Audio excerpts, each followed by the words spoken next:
Good afternoon, everyone, and welcome to United Way NCA's Changemaker Education Series. I am Samantha Wessel, Manager of Volunteer Engagement at United Way of the National Capital Area.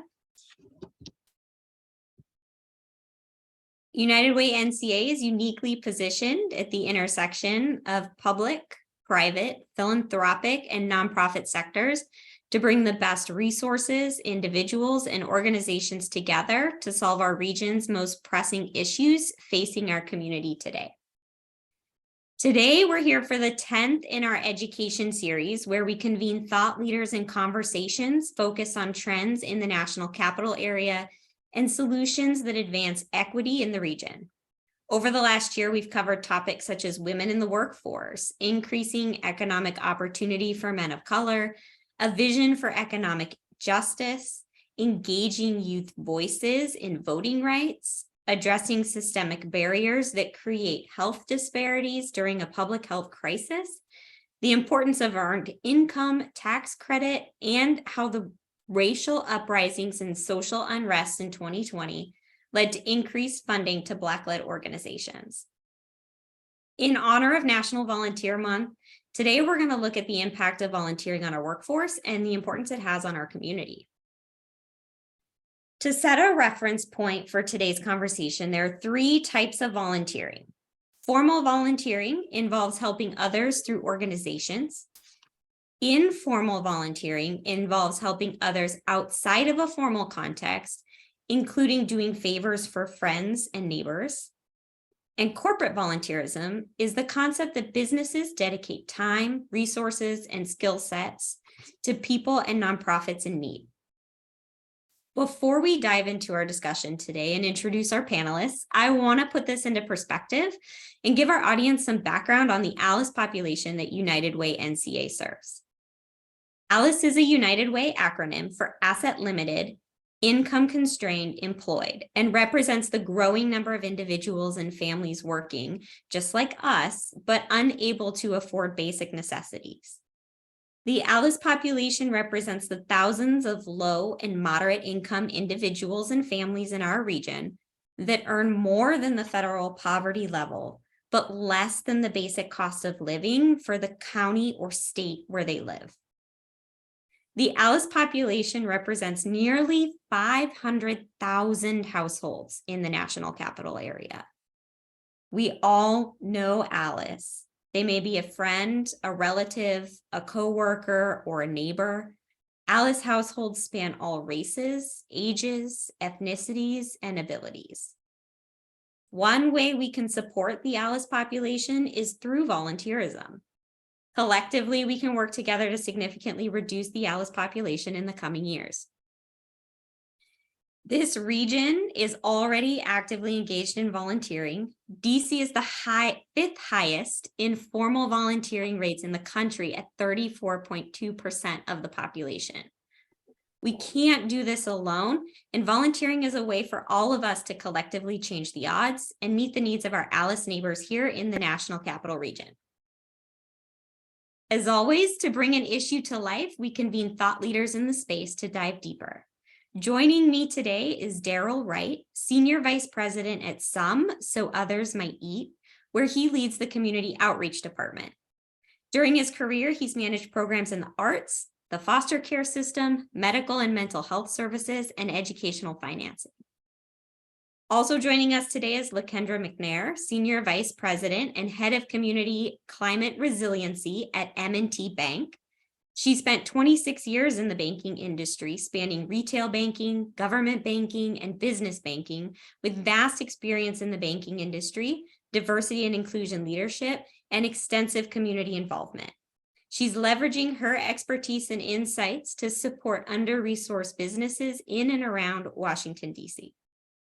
And last, but certainly not least, we have with us today Briana Cleveland, Director of Volunteer Engagement at Martha's Table. She's a seasoned stakeholder engagement professional with more than 10 years experience supporting executives and strategic initiatives in various sectors, including entertainment, corporate, nonprofit, education, and banking. She's a strategic thinker with expertise in communications, fundraising, project management, professional development, and event planning. Welcome, Daryl, Briana, and LaKendra. We're so excited to have you with us. I'm going to start the discussion off with a question for Daryl. So, Daryl, tell us, what does meaningful volunteerism look like from design to implementation?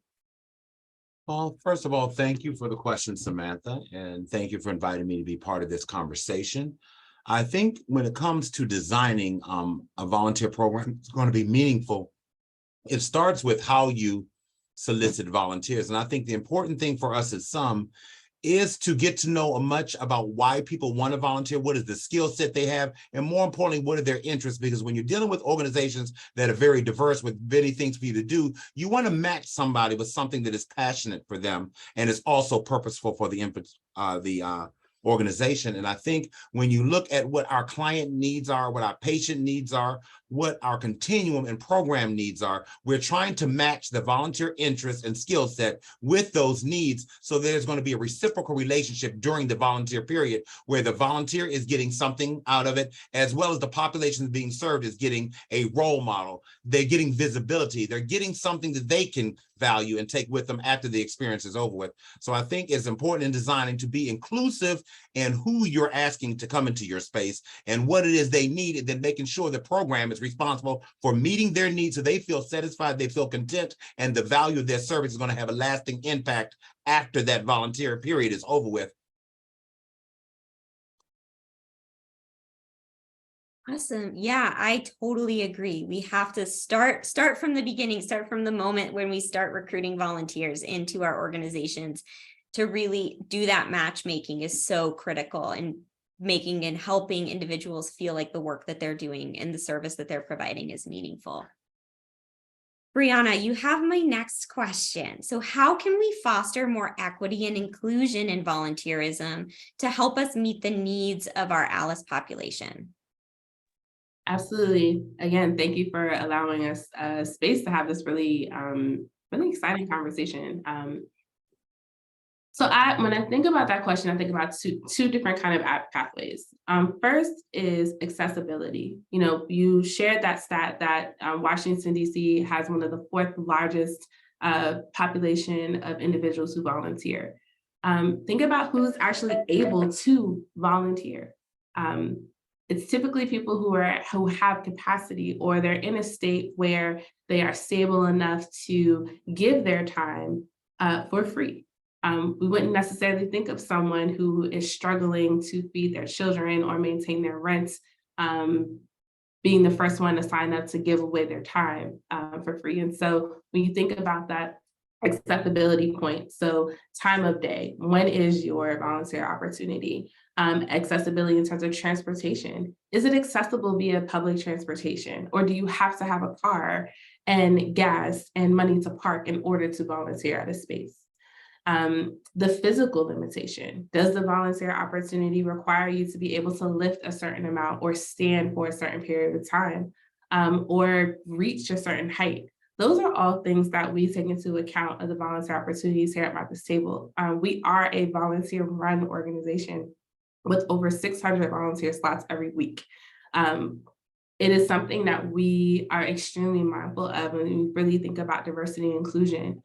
Again, when you look at those who do have the capacity to volunteer, they are typically not people who look like the individuals who live in the communities that we serve.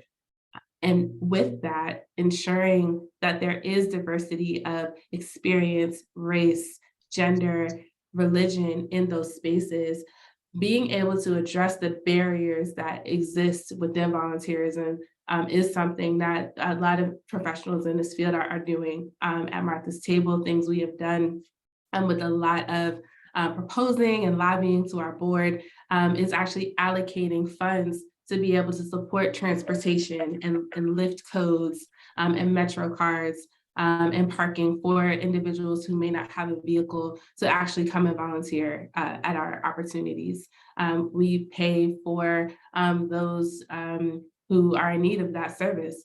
We also started exploring providing childcare services for those who want to, but just don't have anyone to be able to watch their children. So really thinking about accessibility from that point of diversity and inclusion.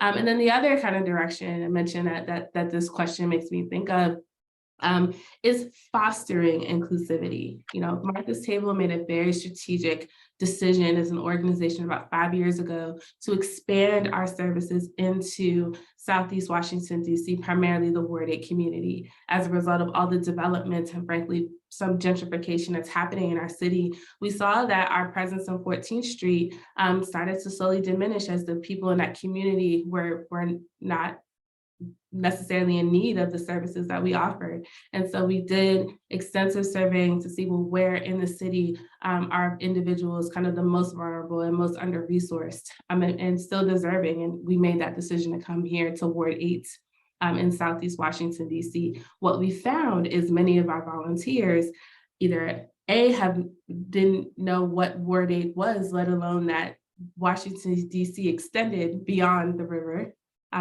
or had extreme stereotypes of the individuals who lived here. And so the other pathway and focus that we think about inclusivity and diversity is being able to foster those relationships. When we have volunteers who may live in Chevy Chase, Maryland, traveling here, volunteering alongside students that attend Anacostia High School, being able to step into that space and foster conversation between those two groups so that those are either one of those groups is approaching those volunteers with any preconceived notions, but it truly is an opportunity for learning. Something that Daryl said, it's a reciprocal relationship. We have people who, again, their first time in Southeast Washington, D.C. is volunteering at Martha's Table. They are not only walking away feeling with the fulfillment of the opportunity, but are walking away with education and knowledge that this is not a crime-ridden, destitute part of the city, but full of greatness, of pride, of creative and innovative individuals who exude love and passion for not only their families, but themselves. And so truly, when you think about that crux of inclusivity, something that we encourage a lot of our colleagues in this industry to think about is what role do we play in fostering and closing that gap to ensure that when we do have diversity, there's harmony as well. Absolutely. That's so wonderful. And thank you for your insight. I think it's really interesting to talk about fostering inclusivity and at the same time looking at those barriers to volunteerism, right? And using both of those pieces to kind of make adjustments to your process. I know several organizations that are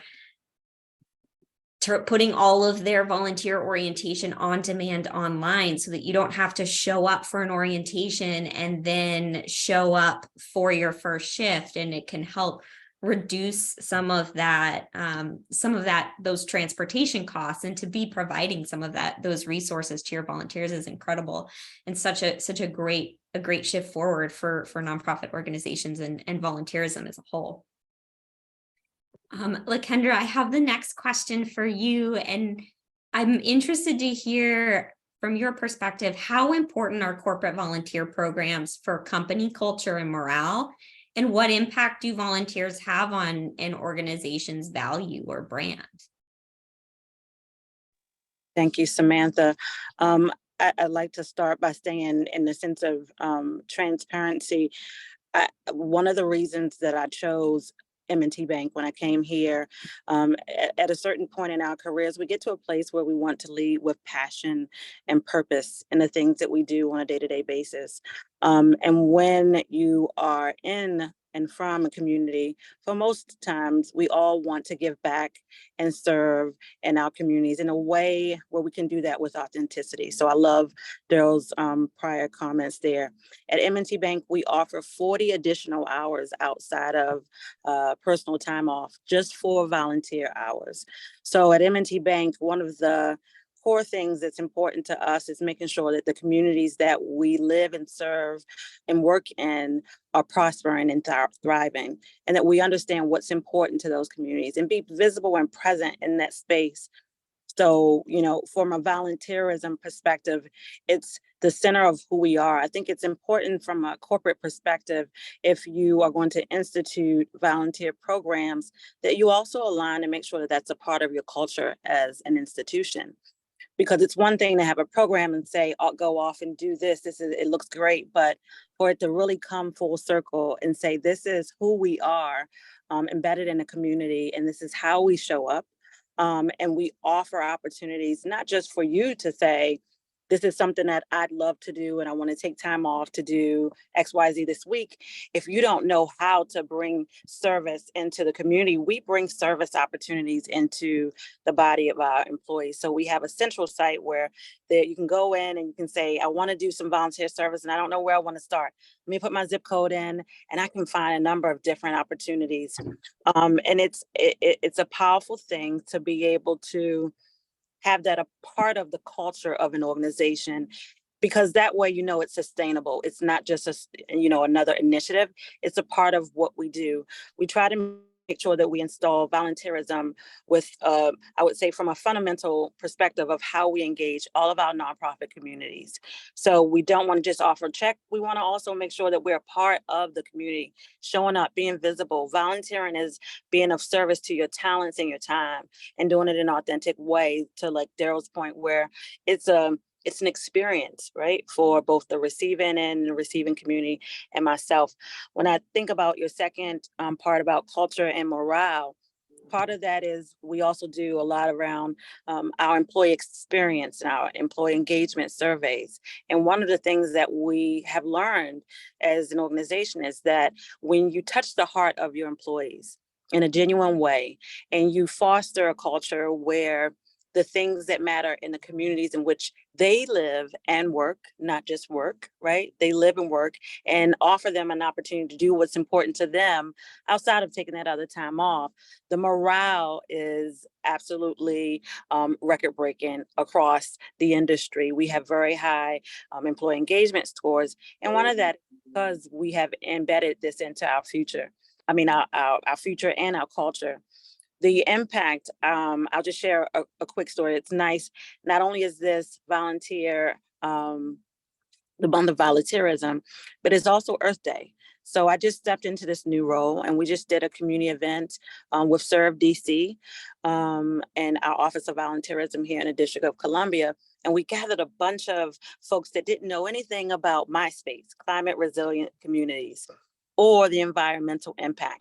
And what we did was we went out to Howard Theater and we cleaned up the neighborhood. So while we were cleaning up the neighborhoods, it wasn't just the act of service. I think it was also something that Briana had said about education.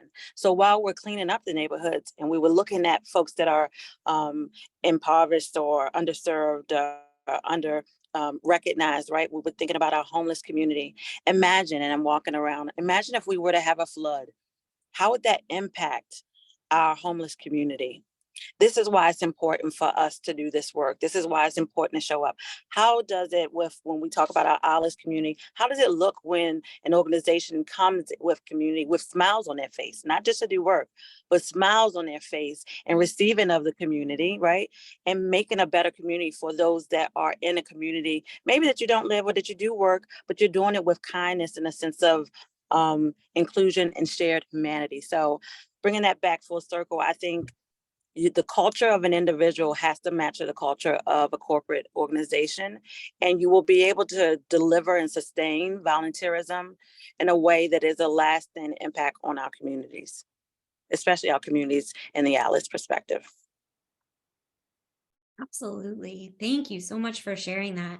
I have some interesting data about this that I'd love to share, in that there was one impact research study done with a company that 70% of the surveyed employees found that volunteerism boosts their enthusiasm about their company more than like a happy hour or team outing, which I thought was really, really interesting. And 89% of organizations that sponsor volunteer activities offer a better work environment. And when your employees feel like they're in a better work environment, they're more likely to stay, which means you have a lower turnover rate and foster better relationships with communities. There's another story I'll share for everyone that I find really interesting and helps me get excited about corporate volunteerism. Is there was another company that was building a service and had two separate teams that hadn't really worked together, were virtual, were in different parts of the world, in different parts of the state.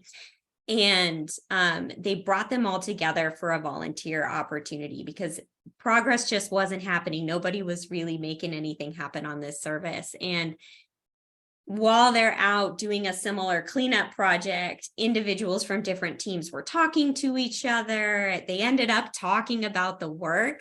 And when they came back into the office the next day, they were able to move forward and progress faster on that project than they had been making progress before, because they had that opportunity outside of the office to connect with each other and to build and foster some of that community relationship as well, which is really, really great.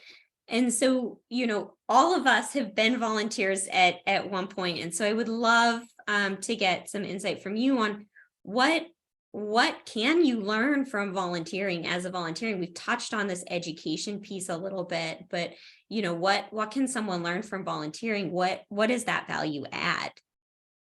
Well, I'd like to jump in. I think it's two things. First of all, Briana said something was really important, that we started pairing with our volunteer program. Another program that I operate here at SUM is our social justice reflection program, because we sense a lot of volunteers were coming for altruistic purposes, which I don't mind if it's going to benefit the cause, but to change their perception on what poverty looks like. And this is directly how Alice can help us spread the education around what people who are experiencing poverty and food insecurity look like. And people were shocked to come to the dining room and see people dressed to go to work. And so, well, if they work, why are they coming here? To tell people about the economic disparity in the city and to speak on the fact that DC, with the highest minimum wage in the nation, that people can still live in poverty working. And I think I did some statistics, working 137 hours a week, and you still don't have enough money to pay your rent. You're not homeless because you're not working. You're working 3 times more than we're working. You just don't make enough to support the cost of living. And people never thought about people at a soup kitchen having jobs or having families or working multiple jobs or having degrees and still not being able to make ends meet. It changed their perception of who they were serving, because they look at the real problems of people that you don't know. We can live in a city and not know that people are not living this as comfortably as we are. So that education piece comes through volunteerism. You thought you were coming to give service, but what you did was you got awakened from the ignorant bliss that we live in when we don't know what's happening around us. And I like that somebody used the term visibility, because I talk about we all service the invisible population, the population that is at every red light tapping on your window while you're counting the seconds till the light turns green. And I ask people, how do they think the doors of CVS and 7-Eleven, they just don't open themselves? That's someone saying, can I have your change, that you don't hear when you walk by. And people actually, I had a volunteer who said, I was amazed. They were here with the college group, and they said they were amazed at how many tourists were camping on the National Mall. I said, those aren't tourists, they're encampments. And in DC, we have homeless people who actually live in these tents. They thought tourists were visiting DC camping on the National Monument grounds. So the educational opportunities come through volunteerism. And I do want to share, when you say what can the service population get from volunteers, a story I always tell in our volunteer orientation. We had Delta Sigma Theta sorority did their annual day of service at SUM, and I'm talking over 70 women in red and white flooding the dining room with food service. Some were doctors giving information about breast cancer awareness and their specialties. And one of the clients simply asked, why do all these women have on red and white? And she said, these are our sorority colors, dear. And the woman said, sorority. She said, well, what is that? She said, it's a group that we pledged in college. The woman stepped back in shock and said, you're trying to tell me all of these Black women went to college? And she said, yes. And I'm an orthodontist. Do you know what that means? She grabbed the girl's face and said, that means I help your smile look so beautiful. And my soror here is an architect, so she makes this building safe enough for you to eat. The service period was over. The volunteers were leaving. The women came to the front desk and said, may we please have some sandwiches to take back to the shelter? Her friend looked at her and said, girl, Those girls from Langston Terrace, we used to beat them up at the roller skating rink. That's why they got on red and white. And the girl replied, no, it's not. That's Delta Sigma Theta Sorority Incorporated. You need to see the orthodontist and get your teeth fixed. Where I'm going with this story, that woman doesn't remember the sandwiches within that bag. She doesn't remember what clothes she got from the clothing room. She doesn't remember the prescription she got filled at our clinic. She doesn't even know my name. But for the rest of her life, she can tell you what an orthodontist does because a Black doctor told her she was beautiful, and that changed her life. She was seen, she felt heard, she felt validated, she felt dignified because a volunteer gave her some information that means more to her than anything some could have done that day. That's the power that volunteers yield when they step in this space. And I said it yesterday as I'm looking at three beautiful women on this platform. I don't need your service, LaKendra. I don't need you to be in our clothing room, Briana. What I need you as professional Black women, just walk in the room so a poor Black woman can see a different outcome. You can give the hope that I can't do. You can do something I cannot do. You can provide insight. When I look at Samantha, if I'm looking at a woman who's never been a college graduate, never met a woman who has a house, doesn't know the father of her children, and you walk in the room and just say you have a job and a title, you don't need to do anything but come in their presence to let them know they can be something. I can't be what I can't see. If I don't see women working, doesn't matter who's in the vice president's office. I met 3 women on a call today that actually work for the National Capital Area and is going to help me because they see me. They know my name. They give me respect. They call me Miss. That is what volunteerism is. You give people the hope that all of our organizations combined can't do by just giving them visibility, seeing and knowledge, smiling at somebody. Where's a poor person going to get somebody to smile at them and say good morning? That is what our volunteers do. When they give people the hope and dignity of being visible, they're no longer John and Jane Does. They are people who are seen and valued, and volunteers help those realizations come true. Every time you give of yourself, you're improving the quality of somebody's dreams and possibilities. Samantha, Daryl, listen here. You made me get ignited and excited about, and I had to step back in and just share this. I would also challenge us to flip the coin. I thought about it, I sat back and I didn't even realize this before I got on the panel. For the years of volunteerism, I've served all of the organizations that are on this line. And I think that one of the most important things in the work that I do every day, I serve and volunteer. And I just say that's my personal ministry. When you talked about different levels of volunteerism, doing it without the mission and the cause to volunteer per se. But a lot of what I have discovered in myself as far as my passion and purpose-driven work was because I, as a volunteer, learned and experienced who I was and what I was destined to do because of my giving and volunteerism in the community. It was some I actually donate to you. I got to figure out where on O Street I need to start giving my donations. I had been out for a minute and didn't know that you guys were doing some revamping. But some is my organization that I donate all of my belongings to. And that was because I did financial literacy at one of the women's houses in Southeast about 25 years ago. It touched me so much to help and empower single Black women that are mothers of sons. I too was a single Black woman and mother of a son. And it felt so empowering to be able to help a sister in my community and feel the love and see and experience some of the things that they did, that I started to learn who I was and who I was destined to be. So I want to flip the coin when it comes to volunteerism.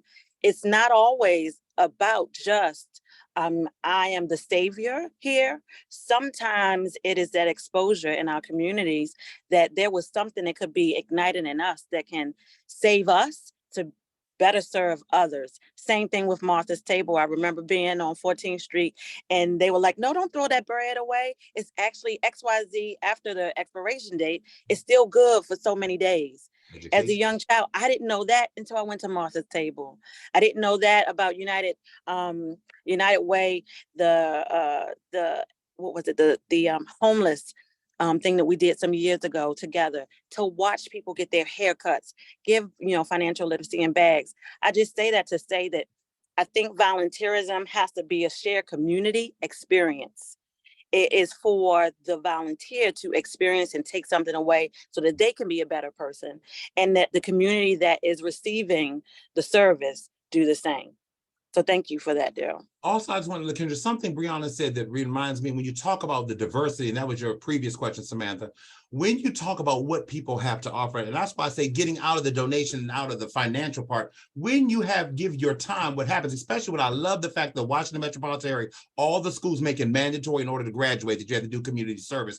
And when you put people in a situation to see and have their eyes open to things they did not know existed, I think that is very transformative for people to be aware of something that we don't always feel comfortable acknowledging. When you see people who are not living comfortably, people who don't have enough food to eat, that can be really eye-opening. And I grew up in the Washington metropolitan area completely impervious to what was going on around me because I was a child of privilege. So I did not know that there were people struggling. I thought everybody was living like me. And when I got a chance to actually see, and I also think this is an opportunity for people to find their purpose, speaking once again to LaKendra's point, when you have people who are broken, when we look for the volunteers we have in the recidivist community, in the recovery community, especially when people in poverty are experiencing recidivism and are experiencing problems with sobriety and staying clean, and you have volunteers who see the end result. Well, I knew I knew Bree when she sold me something over on Good Old Road, and now look at her. I can get my inspiration. And for a person like me who was broken, who did come from some infirmities, when I tell people my experience, having come to some, and since coming to some, I have survived cancer, 3 heart attacks, and 2 strokes. And I deal with people who are infirmed every day and say, well, I'm going to be poor for the rest of my life because I had a stroke. I've had 2, and I still have value and can still contribute. But if you've never met somebody who survived an obstacle, then I'm here to tell you, I was where you were, but I fought through my infirmity. I fought through my addiction. I fought through my recidivism to find my purpose, and my pain and my failures in life are now serving people purposefully. So I think for broken people, and this city has a lot of broken people, you can find your purpose in volunteerism, and then it gives your life some context. You realize your pain now has a purpose to be someone else's hope and solution, because we've already gone through the battle and surmounted it, and now we serve as the example. So there has been a purpose for the pain that I endured in the first part of my life, is to make somebody else's track a little bit easier, because they now have the knowledge that there's purpose after pain, there is success after mistakes, there is abundance after a failure. And people we serve in impoverished communities are broken, and that's the hope I talk about. It's purposeful for me, but now I realize why I had to go through what I had to go through so that I can understand the people I'm trying to serve today. If I could jump into this amazing conversation, it truly is a privilege to be among both everyone here, but hearing you all stories had me want to share again kind of 2 directions. So when we think about volunteers and and the impact it can have, we'll also like to share a personal story, and then kind of share about a program that we're doing here at Marcus Table. So during COVID, my husband was laid off, unfortunately, with thousands and millions of other individuals. And that, kind of put a lot of pressure on our family and trying to figure out what to do. We had a young child at the time. I made a decision to do a career shift in order to support his choice to want to pursue entrepreneurship. And coming back into the nonprofit sector was just so critical. And in doing so and trying to figure out, where do I want to kind of be in the season where my family is going through a lot of vulnerability, a lot of transition. And the way that I started to make that decision was to start volunteering at various nonprofits across the city. And so volunteerism in that space became, an entry point into figuring out where do I want to kind of have my metered parking space, if you will, and on an effort to support my family in the way that I want to do so. And not just financially, but emotionally as well. We spend much more time at work than we do at home. And so volunteerism can be used as a tool to navigate how we then shape what our career looks like. As I, started to go to the various organizations, doing both corporate volunteerism, I supported and served on a board of a nonprofit, as well as just personal ministries, as LaKendra talked about, as well as that kind of hands-on. I fell in love with Marcus Table, and thankfully they fell in love with me too, and it's been a wonderful relationship. But a couple months in, we learned that I was pregnant, and not just with 1, but 2 little people, which is quite a surprise. And volunteering alongside our community members and being quite stressed and excited all at the same time about, our family expanding, It was through those connections I was making and learning, oh, there are other twin moms in the city, and how are you affording groceries, and what do you do? How are you now paying? What kind of car do you have? And do they need 2 cribs or 1? And it's through volunteerism and meeting and being around people that I otherwise would not have met anywhere. We're able to learn how to expand capacity now, and not just financially, but mentally, emotionally, spiritually. And I'm so grateful to say I have an amazing village of people and colleagues that have supported not just me, but all of my children. And I attribute all of that to the opportunity to volunteer. As my colleagues here have shared, it really is about that heart, and really looking internal to you and being introspective. And asking yourself, we are all just one step away from being in a situation where we're not able to provide for our families or pay for our homes.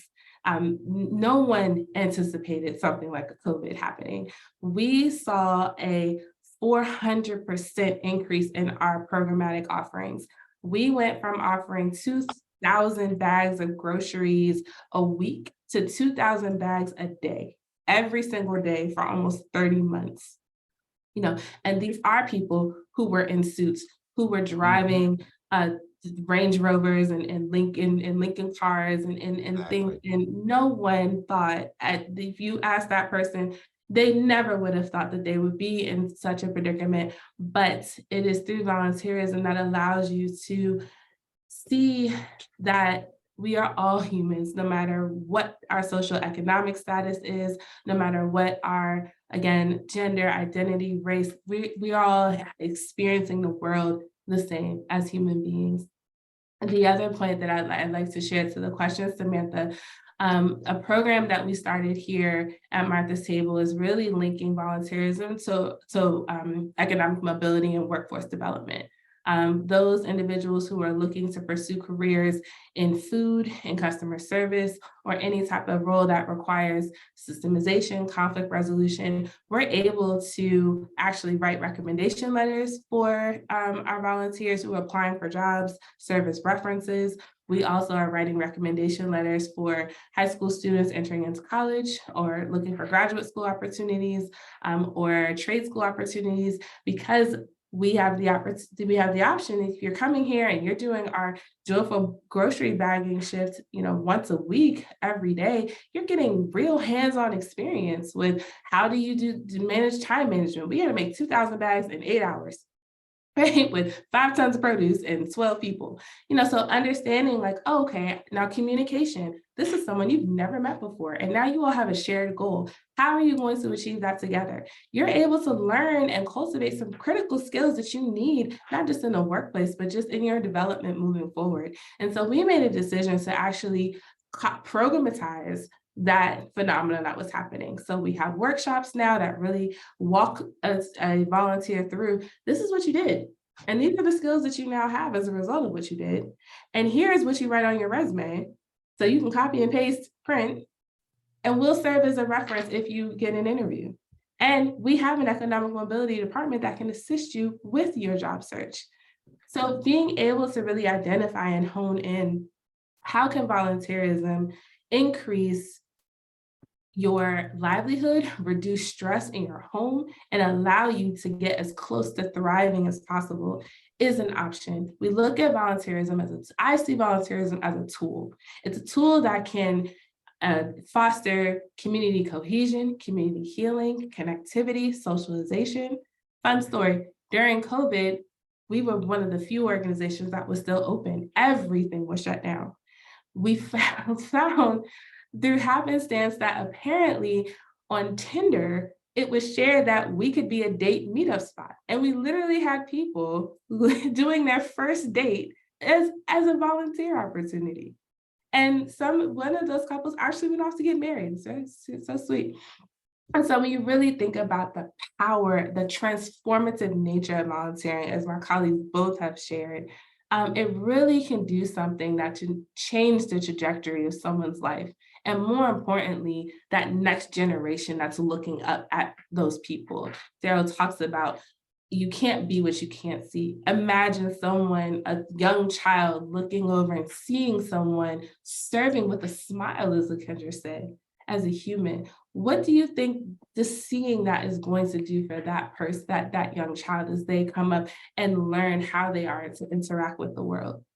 So again, I just wanted to add that contribution to your question, Samantha. Thank you.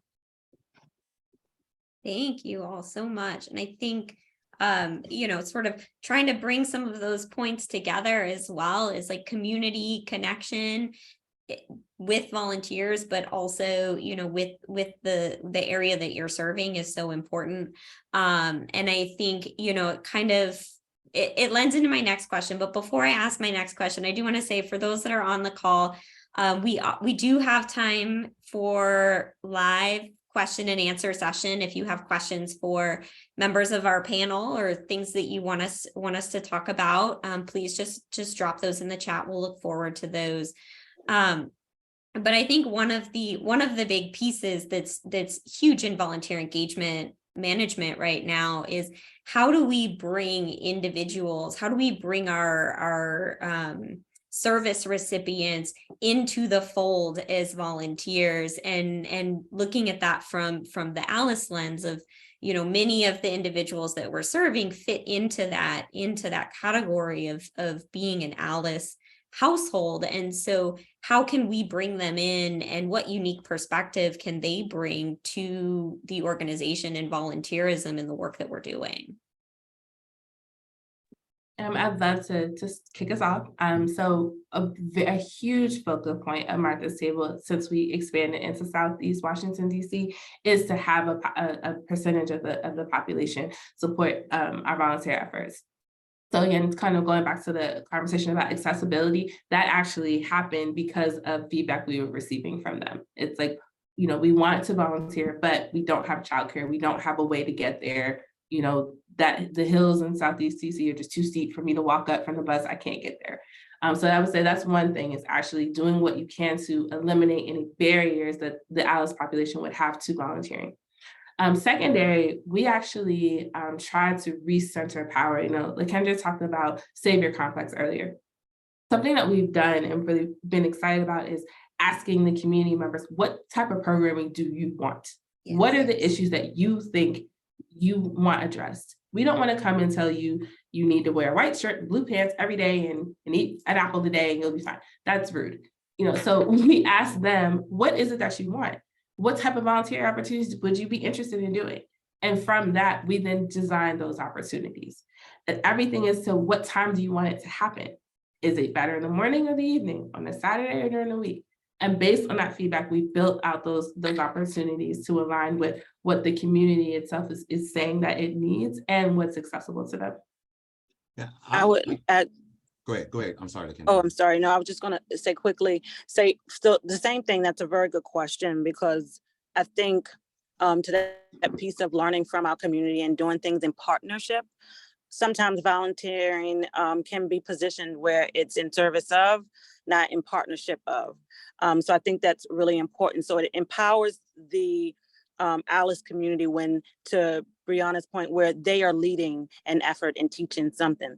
One of the things that I'm currently trying to do now in my climate resilient community work is, when we are talking about underserved, asset limited, income constrained, employed, and also, I heard the word today, disinvested in communities, right?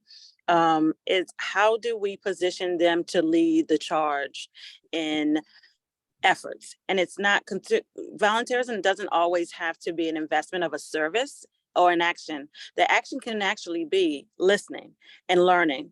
So how can we dedicate time to hear and to listen, then digest and respond and do it in an inclusive way? That is not usually the case. We have done a lot with being in service of someone instead of allowing us to be in service by being led by the communities that we're trying to impact. So I think that's going to be a really transformative piece for Alice and our Alice constituent, and the shared humanity pieces. How do we find ways to educate folks, particularly in my space now, where there's underserved communities and community constrained communities? I love that term. and communities of color that will be at the highest risk in case of a climate event, right? Flood, things like that, weather, a snowstorm. So how can we sit back and listen to what we did? Look, listen to this. What did we do wrong, or what could we have done better in that last situation? And how can we do it by listening first to find solutions? Sometimes volunteerism is offering a solution. How do we allow ourselves to listen? And usually they have a solution. They just need resources. So let's give the resources and what they need versus trying to solve just for the solution. Sorry, Daryl.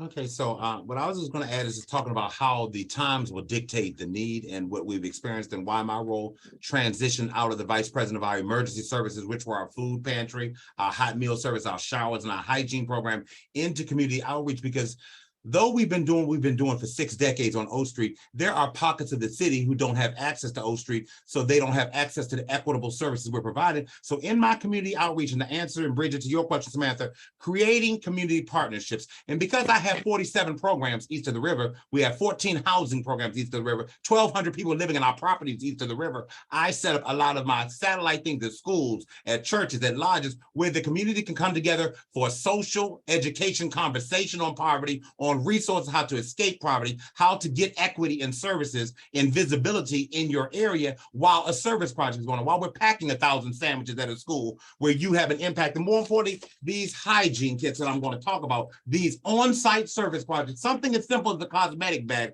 What this does for the person trying to catch the bus on Good Hope Road, you give me the opportunity to have dignity at the bus stop. So somebody doesn't say, I can smell you, or you just look disheveled. I am clean and fresh because somebody at a church packed up a hygiene kit that I get. And when I'm talking about the service and its times dictate the need, I'm sure that you all know what we've been experiencing some over the last 18 months. Dozens and dozens of families walking up North Capitol Street from Union Station because they were put on a bus and told they were going to grandma's house and end up at Union Station. They don't speak the language. They don't know how to get help. But someone told them, if you walk up North Capitol, somebody's going to give you some food. I'm talking about people who don't speak the language.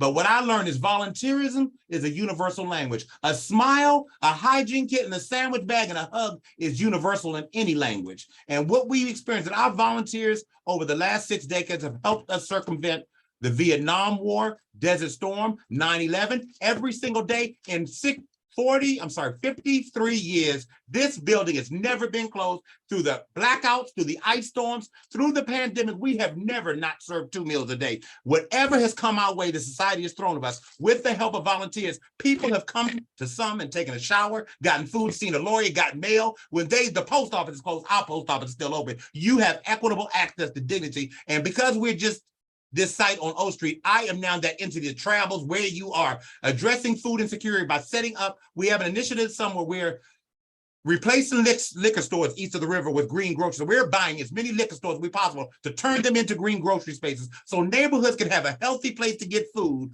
to learn about economic stability, to learn how to get a job, how to supply, how to keep my neighborhood with fresh produce, because I've got a job now at this liquor store that used to be liquor store, but it's now a green grocery store. Taking food insecurity out of the mayor's hat and giving people the power to give themselves healthy food and give themselves job opportunities. Just teaching people how to think differently so we can break systemic poverty by teaching generational skills that's going to help the next generation grow up with stability and healthy with better options available to them. And that means sometimes you can't come to the mountain. This mountain comes to Muhammad. So I'm going to make sure that everyone has my information. If you need me to come to you to talk about economic disparity, talk about what's going on, what resources are available to you, you don't have to make your way to Martha's Table or to some. We will work together. Briana and I will work to come to you to do seminars, to workshops, to bring volunteer projects. So if you don't have a way to get to us, we're going to come to you with a project that you can participate in and get credit for and still learn how to advocate for yourself and for your community. Even if these have to be perennial weekly activities and spots that you can go to meet other people who are doing volunteer work to make people's lives better.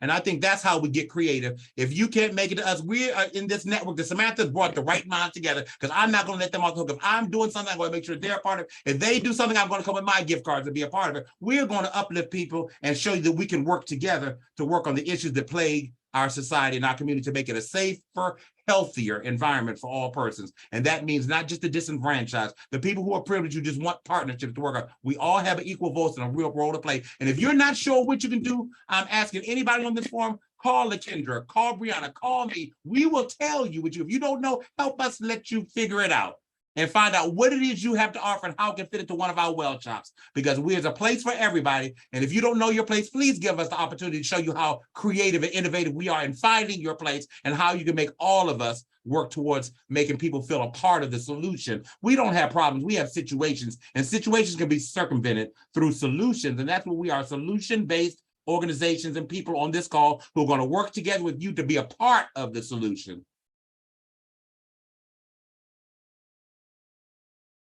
Yes, I'm absolutely. Thank you for that, Daryl and LaKendra and Briana. We are so grateful for this conversation today. I do know that there are a couple events and items that folks, I think, wanted to share. LaKendra, you have like a Mother's Day event, right, coming up soon? Yeah, so one of what we were talking about before, we have employee resource groups. And part of the other ways we get out the conversation about the importance of volunteerism is through our diversity, equity, and inclusion employee resource groups and affinity groups. And so I am our co-president for our national charter for our Women Leadership Network and our local chapter for the Greater Washington area. They have begun to do this annually because it was an experience, right? That experience. It's a Mother's Day luncheon that is held in Prince George's County by an organization by the name of ANEW. They bring together over 150 women that are impacted by homelessness, that are currently in shelters and have had life events that have placed them in these situations. So what we do is around Mother's Day on the 11th, May 11th, take a look at ANEW's website. If you have any questions or information, I'll post that on my site. I'll also give that to Samantha. We do a luncheon at this site and we volunteer for them. They get their hair done, their nails done, massages, they do dancing, they have an amazing catered lunch. And we just have a funky good time with women and our sisters in our shared community and help them feel loved by their shared fellow community. For Mother's Day, we give them clothes so they get to shop. They also have gotten clothes there's a group in Virginia by the name of Women Giving Back. They donate clothes to some. So we give this experience of Mother's Day to women that are deserving to be loved on Mother's Day, a whole day of spa and care and loving. So if you'd love to get more information, reach out to me and I'll make sure that Samantha has that information as well. Thank you. That's awesome. I also wanted to share, Martha's Table, we have two upcoming things. So on the contrast, we are doing a Father's Day celebration for all male caregivers in Washington, D.C. That will be on June 10th. There will be moon bouncers, dunk tanks, face painters, lots of crafts and activities for children as well as our dads. We'll have a food truck variety for food options, and it's a really good time to celebrate male caregivers in DC who otherwise don't get as much fanfare that comes with some of the other holidays. We also have an amazing opportunity. Martha's Table is kind of moving into the institutional space and offering up to $20,000 in grant funding to grassroots organizations who are serving our neighbors in the warded community. So if you know of any grassroots nonprofits who are needing this additional financial support, I can apply for that grant. It is unrestricted money. And it does come with mentorship and advisory support from our team members and board as well. That application can be found on our website, and I will also share that with Samantha. Awesome. What an incredible opportunity. Thank you. Yes, and I just have two things I would like to just update this listening audience on. First of all is our Center for Employment Training, which is located on Benning Road right next to the subway station by the shrimp boat. It's currently accepting applications for persons looking for workforce development skill. We have 4 different tracks there. And of course, to any DC resident, there is no tuition. It's completely free. And it's an opportunity for people to get certified workforce development skills, as well as job placement and soft skills to maintain job retention. And the other program I would like to make people aware of people are familiar with the Some Housing program, but we have a new program, our Accelerated Housing Program, for people who are interested in home ownership. And if you join our housing program and you are successful for a 2-year period, then the money contributed will be refunded to you to put towards down payment so that you can eventually move into home ownership to really break the cycle of poverty by becoming a homeowner in the District of Columbia through various different programs, just to give you an opportunity to change your life trajectory and your family trajectory in a stable home that you could own. So if you're interested in home ownership, please make sure you contact me so I can get you in contact with our housing program and our effort to move people from homelessness into housing with all the wraparound supports built in. So we're really excited about our Accelerated Housing program for those people who are interested in home ownership and stability. Awesome. Thank you, Daryl, Briana, LaKendra, for sharing those opportunities and the information and things that are going out around DC. And, you know, there's so much to get involved in. For those of you who are volunteers on the call, the opportunities are endless here at United Way. We are in the process of recruiting volunteers to help us review applications for the Prince George's County Community Schools preferred provider list. And so that is a role for individuals who are in this child development social work space, who can look at some data critically and really help us to help Prince George's County make decisions on which organizations in their area are providing the most impactful and effective services. So that is on our website as well. And if I just want to thank everybody who joined us for this critical discussion on volunteerism and its impact on the ALICE community. Thank you to Daryl and Briana and LaKendra. Your points this hour have been amazing. This has been a really great conversation. For anybody who's looking to learn more about getting involved and additional resources that are available in the region, please visit our website, unitedwaynca.org/changemakers. At United Way NCA, we truly believe when none are ignored, all will thrive. Have a wonderful day, everyone. Thank you.